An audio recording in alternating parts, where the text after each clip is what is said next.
વિદ્યાર્થી મિત્રો, ડાયરેક્શનના પ્રશ્ન કેવી રીતે ઝડપથી સોલ્વ કરવા?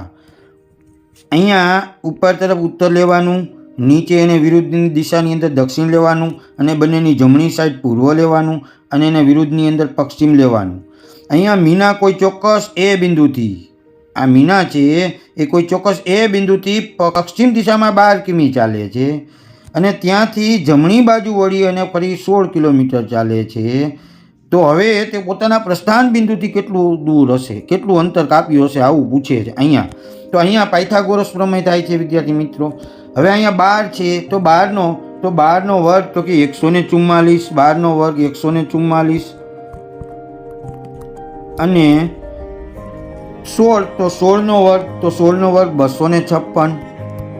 તો આ બંનેનો સરવાળો કરી 6 4 10 ની શૂન્ય વધી ચડી 1, 10 ની શૂન્ય વધી ચડી 1, 2 3 ને 4, 400 કોનો વર્ગ છે? તો કે 20નો વર્ગ, તો 20 કિમી. ઝડપથી આવી કેવી રીતે આપણે સોલ્વ કરી શકીએ? આવા વિડીયો મારા તમને ગમતા હોય તો અમારી ચેનલને સબસ્ક્રાઈબ કરશો.